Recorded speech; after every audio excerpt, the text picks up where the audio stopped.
Hi and welcome to the second question paper discussion video on digital signal processing E407. Okay. അപ്പോൾ ഇതിൽ just questions discuss ചെയ്യാൻ തന്നെയുള്ളൂ. എങ്ങനെ mark വരാം, എന്തൊക്കെയാണ് ചെയ്യേണ്ടതെന്നുള്ളത് ഡീറ്റെയിൽഡ് സൊല്യൂഷൻ ഒന്നും പ്രൊവൈഡ് ചെയ്തിട്ടില്ല. അപ്പോൾ ജസ്റ്റ് സ്റ്റാർട്ട് ചെയ്യാം. ഇത് ക്വസ്റ്റ്യൻ പേപ്പർ മെയ് 2019 ആണ്. Okay. So what is the need of zero padding? Linear convolution of the sequence x of n equal to 1, 2, 3, h of n equal to -1, -2 using circular convolution. ഇപ്പോൾ രണ്ട് portion ഉണ്ട്, രണ്ടെണ്ണം separate add ചെയ്യുക. Zero പാഡിങ്ങിൻ്റെ need എന്താണ്, പിന്നെ circular convolution വെച്ചിട്ട് linear convolution ചെയ്യാൻ പറഞ്ഞിരിക്കുകയാണ്. അപ്പോൾ ഇതിൻ്റെ ആൻസർ കീ ജസ്റ്റ് നോക്കിയിട്ട് അതിലേക്ക് വരാം. സീറോ പാഡിങ് എന്താണെന്ന് പറയുന്നത് 2 മാർക്കും, പിന്നെ ലീനിയർ കൺവല്യൂഷൻ ചെയ്യുന്നതിന് 3 മാർക്കാണ്. അപ്പോൾ എന്തിനാണ് സീറോ പാഡിങ് ചെയ്താറുന്നത് എന്നുള്ളതോടെ പറയാം. ഡീറ്റെയിൽ നമ്മൾ സീറോ പാഡിങ്ങിൻ്റെ കാര്യങ്ങളൊക്കെ മുന്നേ പറഞ്ഞിട്ടുള്ളതാണ്. ഇവിടെ നമുക്ക് ലീനിയർ കൺവല്യൂഷൻ സർക്കുലർ കൺവല്യൂഷൻ കിട്ടണമെങ്കിൽ നമുക്കറിയാം, ഇതിപ്പോൾ M number of elements, M എന്ന് പറഞ്ഞാൽ ഇവിടെ 3, എൻ നമ്പർ ഓഫ് എലിമെന്റ്സ് 2, എമ്മും എന്നും 3യും 2 ആണ്. ഇപ്പോൾ ലീനിയർ കൺവല്യൂഷൻ നമുക്ക് എലിമെന്റ്സ് വരിക m + n - 1 ആണ്, അതായത് 3 + 2 - 1 4 എലിമെന്റ്സ് കിട്ടണം. പക്ഷെ സർക്കുലർ കൺവല്യൂഷൻ നമ്മൾ ഒരെണ്ണത്തിന്റെ സർക്കുലർ കൺവല്യൂഷൻ ചെയ്യുകയാണെങ്കിൽ എന്താ പറയുക, ഇപ്പോൾ സെയിം ലെങ്ത് ആയിരിക്കും രണ്ട് സീക്വൻസിന്. ഇപ്പോൾ രണ്ട് സീക്വൻസിൻ്റെ ലെങ്ത് നമ്മൾ 3 ആക്കി കഴിഞ്ഞാൽ ആൻസർ 3 കിട്ടുള്ളൂ. അപ്പോൾ നമുക്കറിയാം എത്ര ആക്കണം, ഇവിടുത്തെ ആൻസറിന്റെ ലീനിയർ കൺക്ലൂഷൻ 4 വരണം. അപ്പോൾ 4 വരത്തക്ക രീതിയിൽ സീറോ ആഡ് ചെയ്യണം. അപ്പോൾ ഇതിലൊരു സീറോ ആഡ് ചെയ്യണം. 1 2 3 0, ഇത് -1 -2 0 0. എന്നിട്ട് നമ്മൾ സർക്കുലർ കൺക്ലൂഷൻ ചെയ്യുക. കോൺസെൻട്രേറ്റ് സർക്കിൾ മെത്തേഡ് ഒന്നും ചെയ്യേണ്ട കാര്യമില്ല, മാട്രിക്സ് മെത്തേഡ് വെച്ച് ചെയ്താൽ മതി. അപ്പോൾ ആൻസർ കിട്ടും. അതാണ് അവിടെ പറഞ്ഞിട്ടുണ്ട്. ചെയ്ത് നോക്കണമെങ്കിൽ ചെയ്ത് നോക്കുക. ഇതാണ് വരിക -1 -4 -7 -6. ഓക്കെ, അത്രയാണ് അതിൽ ചെയ്യാനുള്ളത്. Second question, realise the system function using minimum number of multipliers. അപ്പോൾ ഞാൻ കഴിഞ്ഞ വീഡിയോയിൽ പറഞ്ഞിരുന്നു മിനിമം നമ്പർ ഓഫ് മൾട്ടിപ്ലയേഴ്സ് ഒരു കോമൺ ക്വസ്റ്റൻ ആണ്. ചിലപ്പോൾ ഇവിടെ ചോദിക്കാം, അല്ലെങ്കിൽ എസ് എയിൽ ചോദിക്കാം. ഒന്നും ചെയ്യാനില്ല, എന്ത് ചെയ്യാം, ഈ ഒരു ഫോം വെച്ച് നമുക്ക് ലീനിയർ ഫോം നമുക്ക് എന്താ ആദ്യം എഴുതേണ്ടത് മിനിമം നമ്പർ ഓഫ് മൾട്ടിപ്ലയേഴ്സ് ആണ്. മിനിമം നമ്പർ ഓഫ് മൾട്ടിപ്ലയേഴ്സ് എന്ന് പറഞ്ഞാൽ ലീനിയർ ഫേസ് റിയലൈസേഷൻ ആണ് എന്ന് എഴുതണം. അതിന് വരെ ഒരു മാർക്ക് നമുക്ക് കിട്ടും. ഇതിനനുസരിച്ച് നോക്കുക.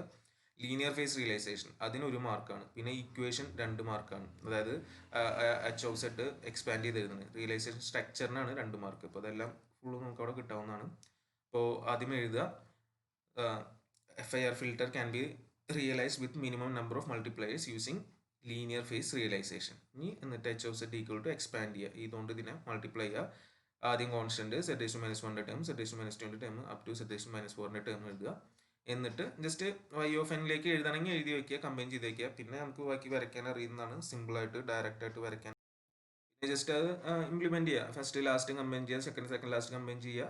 ആഡ് ചെയ്തതിന് ശേഷം ഈ കോൺസ്റ്റന്റുകൾ വെച്ചിട്ട് മൾട്ടിപ്ലൈ ചെയ്യുക. അപ്പോൾ അത് ഇൻ ഡീറ്റെയിൽ ചെയ്യുന്നില്ല, വരച്ച് കാണിക്കുന്നില്ല. Next, for the analogue transfer function h of s equal to 10/s² + 7s + 10, determine h of z using impulse invariant method t equal to 0.2. So just impulse ഇൻവാരിയൻ്റെ സബ്സ്റ്റിറ്റ്യൂഷൻ കൊടുക്കുക, t equal to 0.2 വെച്ചിട്ട്. എന്നിട്ട് ഇത് ചെയ്യുക. Mark division just വേണമെങ്കിൽ നോക്കാം. ആ equation എഴുതുന്നതിന്, ഇമ്പൾസ് ഇൻവാരിയൻ്റെ ഇക്വേഷന് ഒരു മാർക്ക് ഉണ്ട്. പിന്നെ പാർഷ്യൽ ഫ്രാക്ഷൻ ആക്കിയിട്ട് വേണമല്ലോ നമുക്ക് എഴുതാൻ. അപ്പോൾ അതിന് ഒരു മാർക്ക് ഉണ്ട്. സബ്സ്റ്റിറ്റ്യൂഷൻ ഫൈനൽ ജസ്റ്റ് അത് നോക്കിയിട്ട് സബ്സ്റ്റിറ്റ്യൂട്ട് ചെയ്യുന്നതിനാണ് ഒരു മാർക്ക്. ഇമ്പൾസ് ഇൻവാരിയൻ്റെ പ്രോബ്ലം ഒന്ന് നോക്കുക, ചെയ്ത് നോക്കുക. Then compare Hamming and Bartlett window with required equations. Compare ചെയ്യാനാണ് രണ്ട് വിൻഡോസ്, ചിലപ്പോൾ അങ്ങനെയും ചോദിക്കാം. അപ്പോൾ അതിൽ വിൻഡോ 1ൻ്റെ ഫംഗ്ഷൻ ഒരു mark, comparison based window function ഒരു mark, then comparison based on the main lobe with, side lobe height, attenuation. ഇത്രയും കാര്യങ്ങളാണ് മെയിനായിട്ട് അതിൽ ഇൻക്ലൂഡ് ചെയ്യുന്നത്. ആദ്യം എന്തായാലും ഇക്വേഷൻ വേണം, ഇക്വേഷനാണ് ഒരു മാർക്ക്.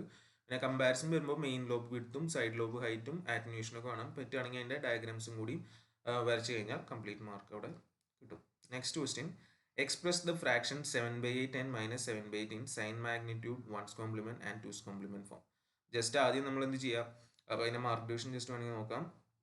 ഇപ്പോൾ സൈൻ മാഗ്നിറ്റിന് ഒരു മാർക്കാണ്, സിമ്പിൾ ആയതുകൊണ്ട്. 1's complement 2's complement 2 mark വെച്ചിട്ടാണ്. അപ്പോൾ നമുക്ക് 7/8 ആദ്യം എന്തായാലും എന്തിലേക്ക് കൺവേർട്ട് ചെയ്യണം, ബൈനറിയിലേക്ക് കൺവേർട്ട് ചെയ്യണം. അപ്പോൾ അത് ആദ്യം തന്നെ ചെയ്ത് വയ്ക്കുക. 7/8 ബൈനറിയിലേക്ക് കൺവേർട്ട് ചെയ്ത് വയ്ക്കുക, നമുക്കറിയാവുന്ന പ്രോസസ്സാണ്. അപ്പോൾ അത് വെച്ചിട്ട് ബൈനറിയിലേക്ക് കൺവേർട്ട് ചെയ്ത് വെച്ചു. അടുത്തത് സൈൻ മാഗ്നിറ്റ്യൂഡ് ആണെന്ന് പറഞ്ഞു കഴിഞ്ഞാൽ സിമ്പിളാണ്. ആ സെയിം സാധനം അവിടെ എടുത്ത് എഴുതി വെച്ചാൽ മതി. സൈൻ 0 എടുക്കുക, പോസിറ്റീവ് ആണെങ്കിൽ, അതായത് ഇതിന് 0 എന്താണ് കിട്ടിയ വാല്യൂ അത് അതേപോലെ എടുത്ത് എഴുതുക. അടുത്തത് നെഗറ്റീവ് ആകുമ്പോൾ ഒരു 1 ഇടുക, അഡീഷണൽ സൈൻ ബിറ്റ്. ഇനി വൺസ് കോംപ്ലിമെൻറ്റ് നമുക്ക് ഓൾറെഡി അറിയാവുന്നതാണ്, 2's കോംപ്ലിമെൻറ്റിലും അറിയാവുന്നതാണ്. അപ്പോൾ അതൊക്കെ നിങ്ങൾ സിമ്പിളായിട്ട് എഴുതി വയ്ക്കുക, ഡിസ്കസ് ചെയ്യുന്നില്ല. ഡിജിറ്റലിൽ ഓൾറെഡി പഠിച്ചിട്ടുള്ളതാണ്, അതുകൂടിയും ചെയ്തിട്ടുള്ള തന്നെയാണ്. Then what is zero input limit cycle oscillation. Zero input limit cycle ഓസിലേഷൻസിൻ്റെ ഡീറ്റെയിൽസ് എഴുതാം. വീഡിയോയിൽ മുന്നേ ചെയ്തിട്ടുള്ളതാണ്, അതിൽ ഡീറ്റെയിൽ ആയിട്ട് എഴുതിയിട്ടുണ്ട്. അപ്പോൾ അത്യാവശ്യം മെയിൻ പോയിന്റ്സ് അവിടെ ഇൻക്ലൂഡ് ചെയ്യും. അപ്പോൾ അതിൻ്റെ ഡെഫിനിഷനാണ് 3 മാർക്ക്, ഡിസ്ക്രിപ്ഷന് 2 മാർക്ക്, അങ്ങനെയാണ് അതിൻ്റെ മാർക്ക് ഡിവിഷൻ വരുന്നത്. Then what are the different buses of TMS 320 C24X processor and their function. ഇപ്പോൾ ബസ് സ്ട്രക്ചർ ആയി തന്നെ വരയ്ക്കുക, എന്നിട്ട് ബ്രീഫായിട്ട് എഴുതുക. അപ്പോൾ അത്ര തന്നെയാണ് ഞാനത് ഇവിടെ ഡിസ്കസ് ചെയ്തിട്ടുള്ളൂ ഇതിൻ്റെ ബസ് സ്ട്രക്ചർ വീഡിയോയിൽ. സോ നെയിം ഓഫ് ബസ്സസിന് 3 മാർക്ക് ഉണ്ട്, അതിൻ്റെ ഫംഗ്ഷന് 2 മാർക്ക്. ആ ഡയഗ്രം കൂടി അവിടെ വരച്ച് വയ്ക്കുക. Okay. Then define any 5 arithmetic and logic instructions of TMS 320. ഏതെങ്കിലും 5 എണ്ണം ഡിസ്കസ് ചെയ്യുക, ഓരോന്നിനും 1 മാർക്കായിരിക്കും. ദെൻ പാർട്ട് ബിയിൽ ഫസ്റ്റ് ആൻഡ് സെക്കൻഡ് മോഡ്യൂളിലത്തെ ക്വസ്റ്റ്യൻസ് ഏതെങ്കിലും 2 ആൻസർ ചെയ്യുക. ഒരു ക്വസ്റ്റിന് ഒബ്വിയസ്ലി എന്തായിരിക്കും, DIT അല്ലെങ്കിൽ DAF FFT ആയിരിക്കും. കഴിഞ്ഞ ഒരു പ്രോബ്ലത്തിൽ നമ്മൾ ചെയ്തപ്പോൾ ഉണ്ടായിരുന്നത് ഏതായിരുന്നു, ഡെസിമേഷൻ ഇൻ ഫ്രീക്വൻസി ആയിരുന്നു. ഇപ്പോൾ ഇവിടെ പറഞ്ഞിട്ടുള്ളത് ഡെസിമേഷൻ ഇൻ ടൈം ആണ്. ഇപ്പോൾ ജസ്റ്റ് അതിൻ്റെ ബിറ്റ് റിവേഴ്സിന് ഇൻപുട്ട് വരും, എന്നിട്ട് ബാക്കി അതേപോലെ ഫോളോ ചെയ്ത് പോവുക, ഡിസ്കസ് ചെയ്യുന്നില്ല, സിമ്പിളാണ്. Then perform the linear convolution of 2 sequences by overlap save method. X of n equal to തന്നിട്ടുണ്ട്, H of n തന്നിട്ടുണ്ട്. സിമ്പിളാണ്, നമുക്ക് ഓവർലാപ്പ് സേവ് ആണ്, ആഡ് ചെയ്യേണ്ട കാര്യം വരില്ല. സേവ് ചെയ്ത് പോവുക, അവസാനം എലിമിനേറ്റ് ചെയ്യുക, പ്രോബ്ലം ചെയ്ത് നോക്കുക. Obtain direct form 2 realisation. Simple question ആണ്. ജസ്റ്റ് ഇതിൽ നിന്ന് എന്ത് എഴുതുക, വരയ്ക്കാൻ വേണ്ടി നമുക്ക് ജസ്റ്റ് H of z കിട്ടിയാൽ മതി. ന്യൂമറേറ്റർ റൈറ്റിലോട്ടും പോവും, ഡിനോമിനേറ്റർ ലെഫ്റ്റിലോട്ട് വിത്ത് സൈൻ ചേഞ്ച്, അത് നോക്കിയാൽ മതി. സ്റ്റെപ്സ് എഴുതാൻ ശ്രമിക്കുക. Then obtain the cascade and parallel. കാസ്കേഡും പാരലലും ചെയ്ത് കഴിഞ്ഞാൽ നമുക്ക് 10 മാർക്ക് കിട്ടും. സോ കാസ്കേഡിന് 5 മാർക്കും പാരലലിന് 5 മാർക്കും എന്നുള്ള രീതിയിലാണ് അതിൻ്റെ വന്ന് കിടക്കേണ്ടത്. സോറി. ഓക്കെ.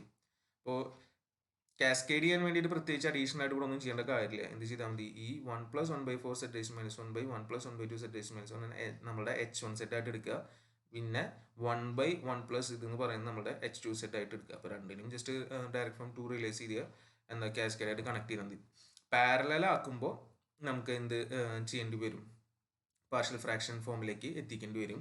അപ്പോൾ താഴത്തതിൻ്റെ ഈ ഒരു ഇതിനെ റൂട്ട്സ് ആയിട്ട് എടുക്കേണ്ടി വരും, എന്നിട്ട് 3 ടേം വരും. അപ്പോൾ അതിനെ പാർഷ്യൽ ഫ്രാക്ഷൻ ആക്കിയിട്ട് നമ്മളവിടെ ചെയ്യേണ്ടി വരും. അത്ര തന്നെയാണ് അതിൽ വരുന്നുള്ളൂ. ജസ്റ്റ് ആൻസർ കീ നോക്കണമെങ്കിൽ നോക്കാം.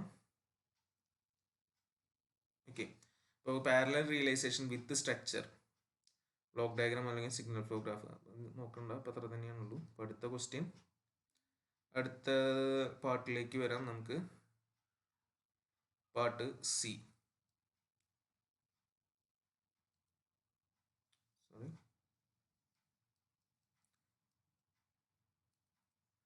So part C filter design ആണ്. So design digital Butterworth filter satisfying the constraints with t equal to 1 using bilinear transformation. Similar problem നമ്മൾ ചെയ്തിട്ടുള്ളതാണ്. അപ്പോൾ അതിൽ t equal to 1 വെച്ച് bilinear transformation അവസാനം അപ്ലൈ ചെയ്യുക. അപ്പോൾ ഇവിടെ സ്പെസിഫിക്കേഷൻ അനുസരിച്ച് ആദ്യം അനലോഗ് ഡിസൈൻ ചെയ്യുന്നു, അതിനെ നമ്മൾ അവസാനം ബൈലിനിയർ ട്രാൻസ്ഫോർമേഷൻ വെച്ച് കൺവേർട്ട് ചെയ്യുന്നു. Then second 13th question, write down the transfer function H of s of a second order Chebyshev low pass filter. So Chebyshev low pass filter function എഴുതണം പോൾസിൻ്റെ equation ഉപയോഗിച്ചിട്ട് വിത്ത് 3 dB cut off frequency of 1 radian/second. Determine H of z by using approximation of derivatives method with sampling interval. Approximation of derivative വെച്ചിട്ട് അതിനെ H of z ആയിട്ട് convert ചെയ്യുന്നതാണ്. അപ്പോൾ അതിനാണ് 6 mark. അതിൻ്റെ division വന്നിട്ടുണ്ടാവുക. ഇവിടെ ട്രാൻസ്ഫർ ഫംഗ്ഷന് 2 മാർക്കും ട്രാൻസ്ഫോർമേഷൻ ഇക്വേഷന് ജസ്റ്റ് 1 മാർക്കും കാൽക്കുലേഷനാണ് ബാക്കി 3 മാർക്ക് വരുന്നത്. Okay. Then design high pass filter with frequency response തന്നിട്ടുണ്ട്. ഹാമിംഗ് വിൻഡോ യൂസ് ചെയ്തിട്ടാണ് n = 7. ഓൾറെഡി നമ്മൾ ചെയ്തിട്ടുള്ള പ്രോബ്ലം തന്നെയാണ്. അപ്പോൾ അതൊന്ന് ചെയ്യാം. അപ്പോൾ അതിൻ്റെ സ്റ്റെപ്സിന് 5 മാർക്കാണ്, വിൻഡോയിങ്ങിന് 3 മാർക്ക്, ഫൈനൽ ആൻസറിന് 2 മാർക്ക്. ഈ രീതിയിലാണ് അതിൻ്റെ മാർക്ക് ഡിവിഷൻ വന്നിട്ടുള്ളത്. Okay. So the part C. So last നമ്മൾ പാർട്ട് ഡിയിലേക്ക് വരും. Draw the product quantisation noise model of second order IR system. So product quantisation noise model വരച്ച് വയ്ക്കുക. അതിൻ്റെ ബേസിക് മോഡൽ വരച്ചിട്ട് അതിൽ നിന്ന് അങ്ങോട്ട് വരിക. So product quantisation noise model വരയ്ക്കുന്നതിന് 5 മാർക്കുള്ള സ്റ്റെപ്സ് ഒന്നും ചോദിച്ചിട്ടില്ല. Then 2 first order filters are connected in cascade whose system functions of the individual sections are H1z = തന്നിട്ടുണ്ട്, H2z = determine overall output noise power. So cascade ചെയ്യുമ്പോഴുള്ള output noise power ആണ് കാണാൻ പറഞ്ഞത്. നമുക്ക് തൽക്കാലം ഏതെങ്കിലും ഒരു സീക്വൻസ് ഓർഡർ എടുത്താൽ മതി. H1z H2z ഓർഡറിൽ വെക്കുക, അല്ലെങ്കിൽ H2z H1z ഓർഡറിൽ വെക്കാമല്ലോ. അപ്പോൾ അതിൽ ഒരെണ്ണം വെച്ചിട്ടുള്ളത് മാത്രം ചെയ്താൽ മതി. 5 മാർക്കിനാണ് ചോദിച്ചിട്ടുള്ളൂ. അപ്പോൾ അതിൽ നോക്കുക, ഇക്വേഷൻസിന് 2 മാർക്ക്, ഔട്ട്പുട്ട് നോയ്സ് പവറിന് 3 മാർക്ക്. അപ്പോൾ അതായത് നമുക്ക് നോയ്സ് ട്രാൻസ്ഫർ ഫംഗ്ഷൻസ് കണ്ടുപിടിക്കണം. ഒരെണ്ണം ടോട്ടൽ എച്ച് ഓഫ് സെഡ് വരും, അതായത് H1Z ഇൻറ്റു H2Z വരും, മറ്റേത് H2Z മാത്രമേ വരും. രണ്ടിൻ്റെയും ഇൻവേഴ്സ് എടുക്കുക, എന്നിട്ട് അത് നമ്മളെ ഇക്വേഷൻ നോയ്സ് പവറിൻ്റെ ഇക്വേഷൻ എഴുതുക, ടോട്ടൽ രണ്ടും കൂടി ആഡ് ചെയ്തിട്ട് കണ്ടുപിടിക്കുക. അത്രയാണ് അവിടെ ചെയ്യാനുള്ളൂ. പ്രോബ്ലം നമ്മൾ ചെയ്തിട്ടുള്ളതാണ്. Then obtain the limit cycle behavior of the system described by y of n equal to q of a y of n minus 1 plus x of n, where y of n is the output of the filter and q is the rounding operation. Assume a equal to 7 by 8, x of 0 equal to 3 by 4 and x of 0 for n greater than 0, 0. Choose 4 bit sign magnitude. Discuss ചെയ്തിട്ടുള്ളതാണ്. ആ steps വെച്ചിട്ട് പ്രോപ്പറായിട്ട് ചെയ്യുക. So ഇതിൻ്റെ answer table formulation 3 മാർക്കും limit സൈക്കിളിൻ്റെ existence പറഞ്ഞത് 2 mark. അപ്പോൾ മുന്നേ ഒരു പ്രോബ്ലം നമ്മൾ ചെയ്തപ്പോൾ പറഞ്ഞത് എക്സ് ഓഫ് 0 വൈ ഓഫ് 0 കണ്ടുപിടിച്ചതിന് 2 മാർക്കും പിന്നെ ബാക്കിയുള്ള കണ്ടുപിടിച്ചിട്ട് 2 മാർക്കും ഫൈനൽ ലിമിറ്റ് സൈക്കിൾ ഉണ്ടെന്ന് പറഞ്ഞതിന് 1 മാർക്കാണ്. അപ്പോൾ അതൊരുവിധം അങ്ങോട്ടും ഇങ്ങോട്ടും ചെറിയ മാറ്റം വന്നു കഴിഞ്ഞാലും ആ മാർക്ക് കംപ്ലീറ്റ് ആയിട്ട് അവിടെ കിട്ടും. ഇതിലിങ്ങനെ പറഞ്ഞത് മാത്രമേ ഉള്ളൂ. Then what are the TREG and PREG in, അപ്പോൾ ടെമ്പററി രജിസ്റ്ററും പ്രൊഡക്റ്റ് രജിസ്റ്ററും എന്താണെന്നുള്ളത് പറയുക, പറ്റുകയാണെങ്കിൽ ഡയഗ്രാം വരയ്ക്കുക.